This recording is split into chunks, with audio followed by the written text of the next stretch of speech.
Welcome. Today I thought I'd give you a bit of a rundown on the gear that I took on the 2017 Great Southern Brevet.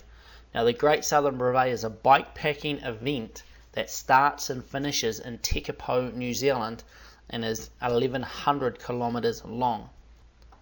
Now first of all, just a wee look at the bike that I took. This is a Giant XTC 29er. It's the same bike that I used in the Tour of Aotearoa this year, and it is the same bike that I've ridden for many years now and absolutely rate them very, very highly. On the front there, I've got a pair of profile design T2 aero bars, some giant bar ends on there, and then just some road tape wrapped around everything to make it nice and comfortable. All of the bags that I'm using there are Riverlate design. The tyres that I'm running are the Maxxis Icons, which I think are such a great tyre. Very, very robust, but still fast and grippy as well in the wet conditions. I carried 2 water bottles on the bike. You can see one there on the down tube and then also on the top tube. This year my approach for my gear was to lose the front roll under the handlebars to try and lighten the load on the bike. The Great Southern Brevet is a very physically demanding course. There's a lot of climbing. There's a lot of manhandling your bike over the rough terrain and also over gates and fences. So I thought if I can lose the front roll, which is traditionally where my sleeping system would be, then the bike's going to be easy to lift over gates and fences. It's going to be easy to climb on steep, rough terrain. And then it's also going to allow me to use that full travel of my front forks on the very rough descents and rough terrain. So what I did is I took a backpack instead to house my sleeping system, which I'll cover soon.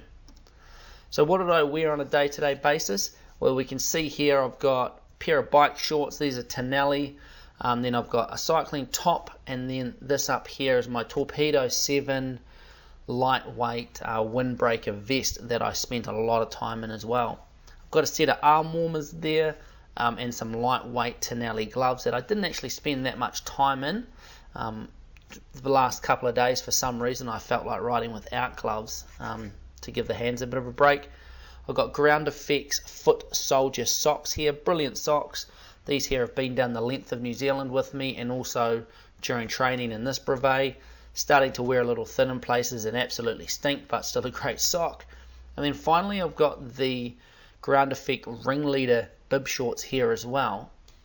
And after about, I think it was the second day, I wore both of these shorts together to provide the undercarriage a little bit more padding.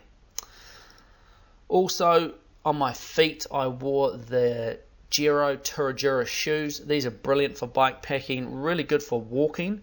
Some good flexibility, good Vibram sole on there, but also have really good power transfer as well when you are actually on the bike. Then on my head I wore a small cycling cap to keep the sun off my head. I don't have that much hair, so don't want to get a sunburnt head, and also a wee peak to keep the sun off my face a little bit. My helmet is a Giro Aeon. I've had this helmet for a long time, find it really good, lightweight. And then my lighting system on my head, rather than running AA battery lights, this time I went for the Glowworm X1 and I ran that off 2 sort of larger batteries, which I found worked really well. Lots and lots of light, and the batteries lasted and don't weigh that much in the scheme of things, I guess.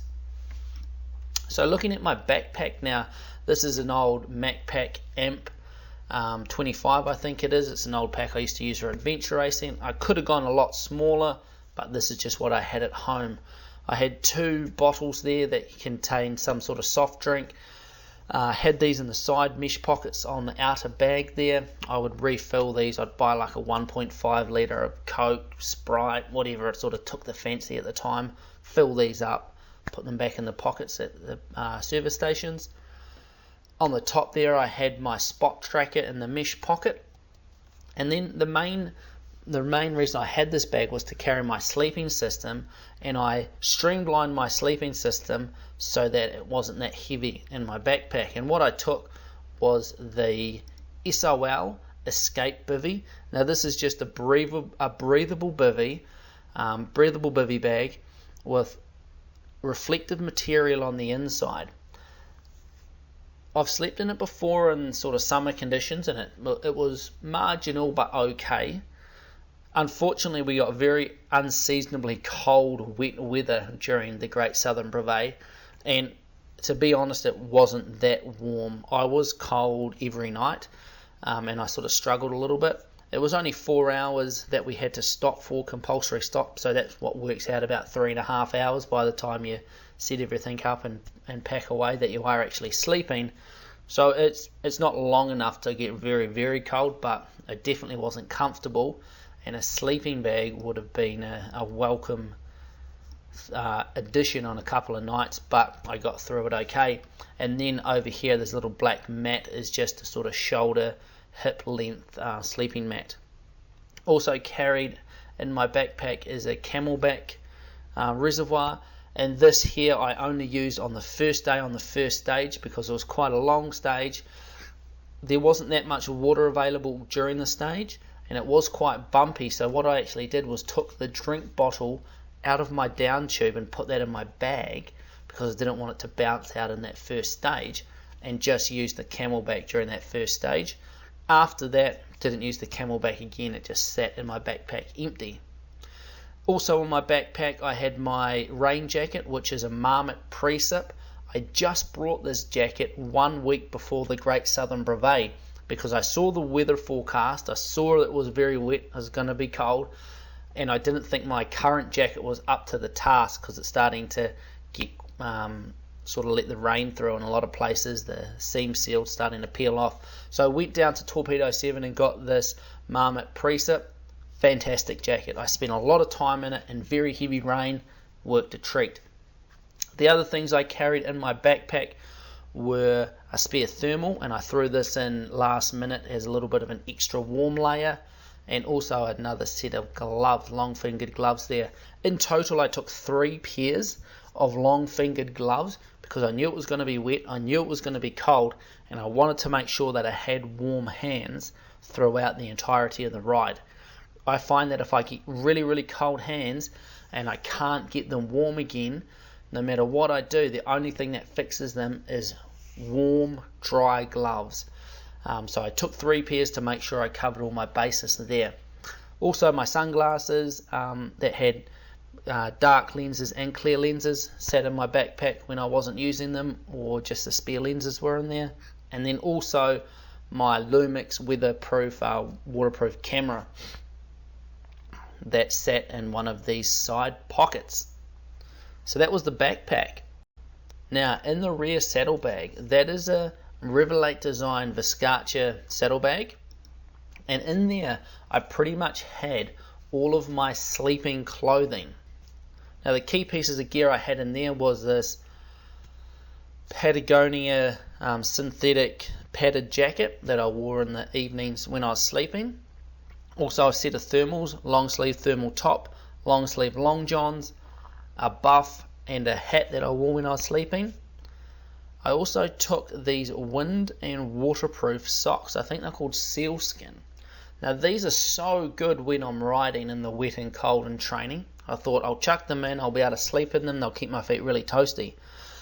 I'm not sure what it was, whether it's the nylon content of these socks, but my feet were freezing every single night and I couldn't get them warm. And I think if I had gone with a merino pair of socks, I would have had much warmer feet. Not exactly sure why. So just a heads up, I'd still use these in training and wet cold events, but I wouldn't sleep in them again for whatever reason it was. Then I also had this blue fleece, and this is something I threw in last minute as well as an extra warm layer. It's just a close fitting fleece top, and then also some Louis Garneau gloves there. I wasn't going to take these gloves. I don't usually like these gloves. They're not warm enough in really cold days, and they're too warm to wear on warm days. But I actually spent a lot of time riding in these gloves in the sort of moderately cold, wet conditions. I found them really good, so I was very pleased I did. The other thing I had in that saddlebag was a pair of waterproof pants that I wore quite a lot. over the first couple of days when it was very wet, rolled up the legs and rode in them over top of my cycling kit, and then my Castelli cold weather gloves that also got a lot of use early in the mornings and late at nights when it was cold. Now in my frame bag, this is a Riverlake Design medium sized frame bag that fits my medium sized giant XTC frame. Down the bottom pouch I had pretty much my toolkit. Had a couple of spare tubes that were in a padded bag so they didn't get holes worn in them. Had a multi-tool, a bottle of rock and roll chain lube, spare cloth there to clean my chain, some cable ties for the event of whatever you need them for. My Lezyne pump there, fantastic aluminium pump, highly rate this. Around the middle there you'll see that black stuff, that's actually duct tape. There's probably about 2 or 3 meters of duct tape wrapped around there just in case I needed some to fix, bags, clothes, whatever it is. You never know what you need duct tape for, but it's always very good to take it. A couple of tyre levers, spare pair of brake pads, some CO2 canisters, and a little puncture repair kit. In that little container there I had some cement for putting patches on. I had a rear derailleur hanger, just because these are quite good to take, because if you bend or break your own, it can be hard to source specific derailleur hangers from bike shops. They might not have yours in stock, so I always carry a spare because it's something that you do really need. A few quick links for my chain, some cleat bolts, and then this little attachment here allows you to pump up your tyres using, if you're running Presta valves, allows you to pump up Presta valves using a pump that you'd find at a garage. So you screw this onto your tubes and it allows you to use a compressor at the service station, petrol station at the garage to pump up your tyres. It's quite a good thing to have. And then in the top pocket of my frame bag, I had some chamois cream, some sunscreen, some batteries that I used for my GPS, which I was running a Garmin GPS up on my handlebars, another backup light, and this has been my headlight in past bikepacking events, but I went for the upgraded higher beam light. But I just took this just in case anything failed, or just to use at night time when I was setting up my camp to save the battery life of my glowworm light. And then I took 2 batteries for my headlight, which was more than enough light to get me through 3 nights. Now up in the gas tank I just had general bits and bobs, usually for food. I'd stuff food in there, but also would store food in the top of my frame bag and also my backpack.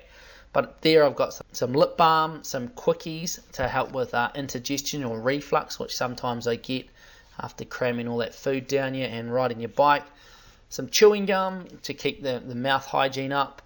I had also some Noon tablets, some electrolyte tablets, which I didn't actually use that many of, and also my iPod with just 1 charge of battery life in it that I used in the last couple of stages of the ride to help boost the motivation when I was feeling a little down. So there it is. That is my general gear setup that I used at the 2017 Great Southern Brevet. If you'd like to check out any more of my videos, you can see the gear here that I took on the 2014 Great Southern Brevet and how that changed to this year. And also if you want to check out the gear that I used on the 2016 Tour of Aotearoa, check out this video over here. If you've got any questions, please feel free to post them below. And if you've got any comments about what gear you use in bikepacking, please post them below as well. It's always good to share gear ideas because everyone loves a good gear video and everyone loves to debate what gear to take. Get out there, train hard, but most importantly, train smart.